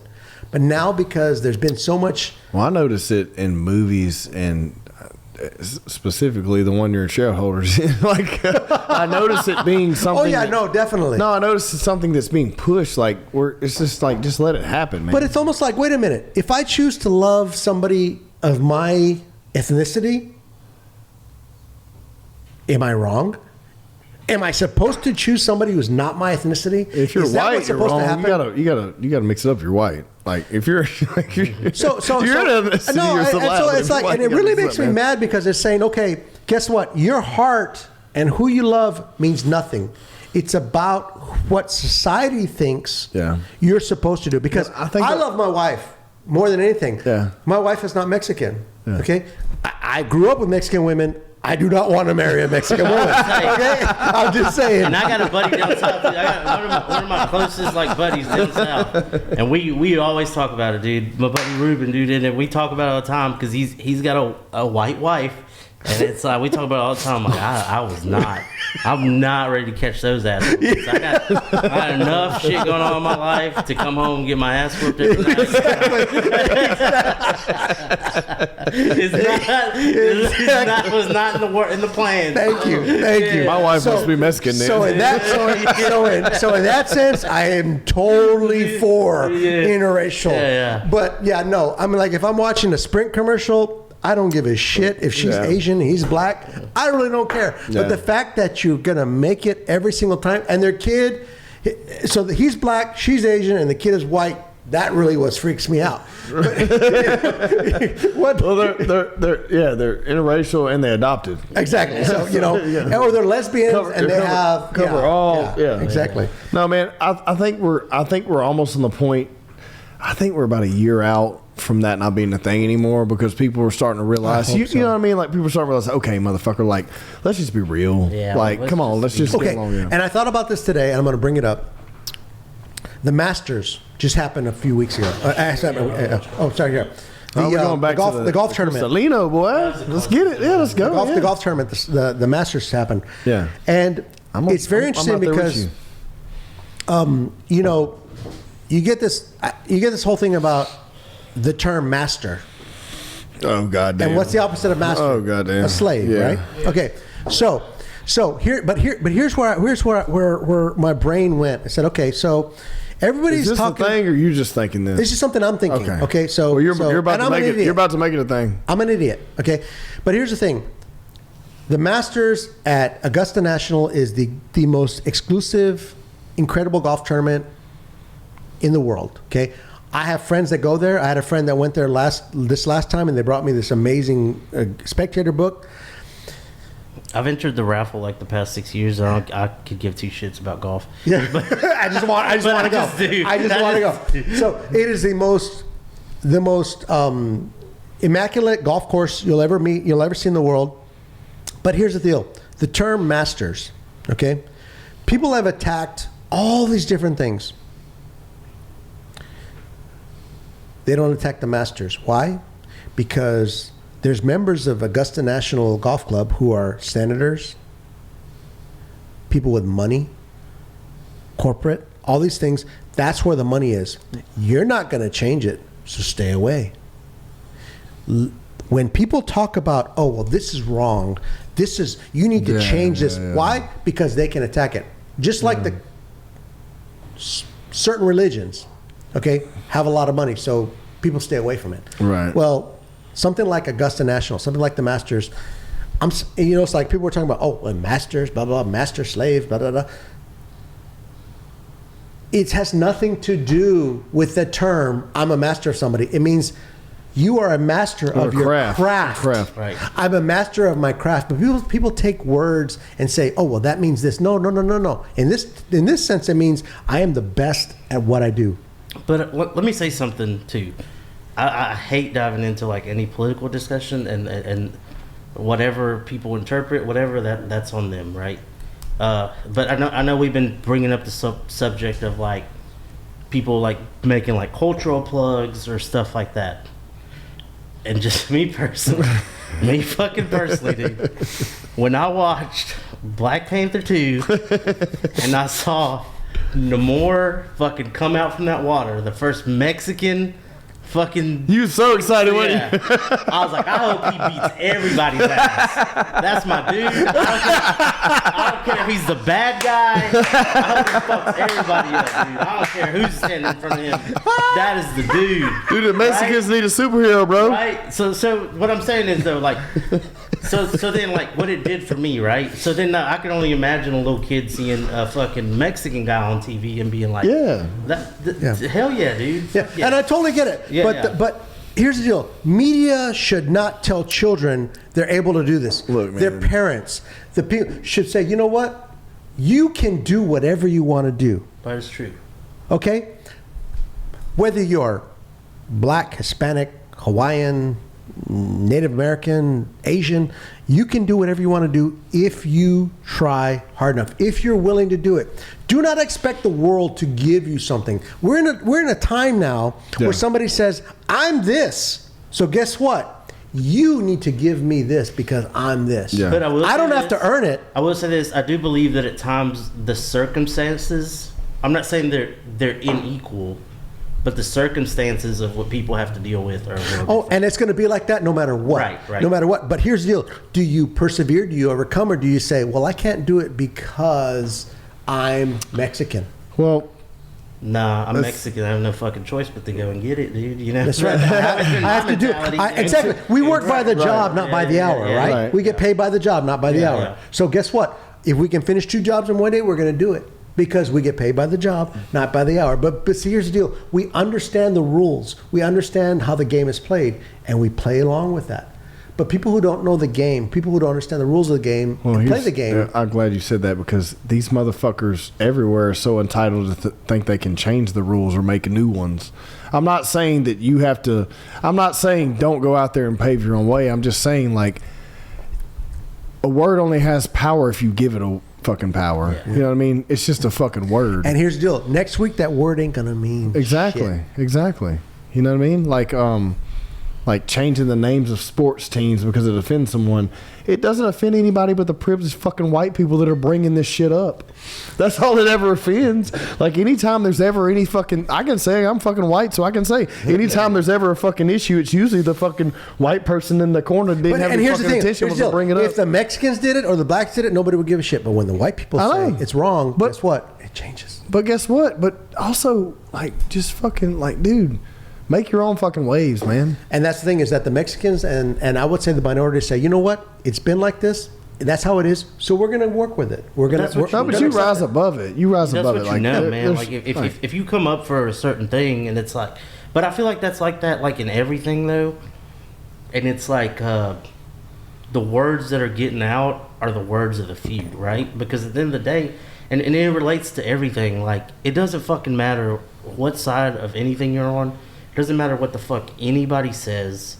At the end of the day, you need to wake up the next day and make sure you take care of you and your family, regardless. And the words that someone is saying aren't gonna fucking do that for you. Nope. Trust me. This is a cold fucking world. This goes beyond politics. This goes beyond life. If you strip, you strip every bit of assets away from us, and we're forced to live and eat, and or die, all that goes away. Yeah. All that noise. The reason why we have all this noise is because there's nothing going on. We're too comfortable. Right. Our life is too great. We have AC when we want. We can get in our car and have cold air blowing on our ass. If it's cold outside, we can have warm air blowing on our ass. We can eat whatever the fuck we want within 5 minutes. We can get on our phone within 30 seconds and have food to our house within an hour. We're too fucking comfortable. And then you have people who... You strip all that away, none of this fucking shit matters anymore. And then you have people who every day of their life goes, what was that? Was that a bomb? Was that a missile? What was that? But they still live their lives every day. But they know at any moment... Be taken away. The house next to them could be blown away. Yeah. They could be blown away. Their children could be blown away. And it becomes a sense of, oh, I don't have these type of problems, so I'm going to create a problem. Well, it's the same thing. It's like the same thing that everyone says. It's like, this is the only thing that's ever happened to you that's bad. That's all you know, right? It's the worst thing that's ever happened to you. The worst thing that happened to you. But even still... You can't use that as an excuse anymore because you have access to information. So you can see, oh, well, I see how they live there. I need to appreciate here. You know, but bro, at the end of the day, you got to kind of stay in your own lane and worry about you and yours. I agree. I agree. And it's like... But then again, when you think, okay, all I care about is my family and my health. And then people come and go, well, how dare you only care about your family and your health? How dare you? Guess what? When you strip everything away... That's all you need to care about. That's right. Well, I'm sorry, you don't have family, you don't have health, but I do. Yeah. And this is what I care about. Well, you strip, like, if we take it all the way back and you lose technology, you lose electricity, you lose the internet. Oh, shit. I can't wait for that. None of this matters. I don't want that. The only thing that... I'll be honest, like I said, like but the only thing that matters then is your health and your family. Right. I mean, they're the and those are the best values. I've had to learn that the hard way here recently, but, you know... expand. No, I'm just saying, just in general, like, and we talked about this on the last podcast, and away from anything, it's just like matching energies and putting energy where it deserves to be, and that kind of thing, you know. Like, but here's the thing: we're so fucking entitled and comfortable that we can think that, right? Which is great, right? Yeah. But it's like, holy fuck, I have 5 minutes to actually think about who I want to allow in my room, right? Whether. Other than, oh, fuck, I'm trying to keep everyone alive and survive in this room. You know what I mean? So whereas the modern version is, I'm trying to keep everybody happy. Right. At the end of the day, it's like, there's very few people matter to keep happy. Yeah. Right? Like, it's... When you think that you're responsible for everybody else's happiness, that's the most egotistical, arrogant, what's the word I'm looking for? Arrogance that you can have is to think that your opinion is required in every decision. Yeah, to have the audacity to think that your opinion makes a fuck is entitlement in itself. But at the same time, look, man, we're human. They make they're making us just as quick as they're killing us. But you know what? God bless that we can sit here and do this freely. That nobody's for now. That nobody's saying. I'm against y'all on that one. I do not want to be part of this apocalyptic world. For now. Like, I want to be able to text y'all and whoever the future overlords are, I'm on your side. Yeah. No, look, dude, we're just free throwing here. You know what I'm saying? Yeah. But let's wrap this thing up, fellas. All right, so who's the winner? Who's the winner tonight? Oh, dude. Well, I mean, I think it's pretty obvious, but I'll let one of you announce it. I think it's obvious on my side. I know exactly who it is. Who you got? I'm gonna go Pantalones on this one. What? Never mind. The additives. Never mind. I'm gonna go Pantalones too. Holy fuck! Well, I'm against you. I'm going Gran Caramino, but I mean, hey, look. Hey, we went all additives. I get it. I totally get it. I totally get it. And a lot of it is it because I had the Gran Caramino after I had the Yaya? I don't know. I think. Look, I don't want to look. Let's not look. 5 more minutes. Let's make a purely educated decision. Let's try the Pantalones. Okay. And let's try the Añejo back to back because we did not. Which ones are we trying? Pantalones and Añejo. We got to run them back. Let's run them back. I don't think we've ever sudden death. Sudden death. This never happened. Sudden death. We've never. This isn't the first time y'all have had McConaughey's Tequila. It's the first time we've had that. This is the first time we've had the Añejo. But this is the first time we ever. I don't even like Reposado. This is the first time we ever had sudden death. This is the first time we ever had disagreement. Sudden death. Oh, that's a lot. I didn't mean to put that much in there. Oh shit! All right. Oh, me either. But guess pours- what? pours Cheryl, so- my wife is driving, so I don't care. Did you ride home, bud? No, I'm good, dude. All right, so we do. Which one are we doing first? I got a while. Which one? Well, what's funny is you look at the two, the darkness of. Well, I mean, I think you make your choice, but you just determine out of these two glasses. but which here's one's the your problem. I have no idea which one is in which glass. favorite. Well, I can tell you right now, this is the Añejo This is the añejo Yeah. from who? Because they're both añejos. from here, because I know what glass I This put is it in. this is Coromino, and this is Pantalones. Yes. Yeah, Pantalones is a lot lighter. A lot lighter. Okay, Pantalones first then. Let's go. Cheers. Let's go. Let's fucking go. So fucking good. God damn, it's so good. Okay. My nipples gonna get hard on that one. Okay. All right, let's go.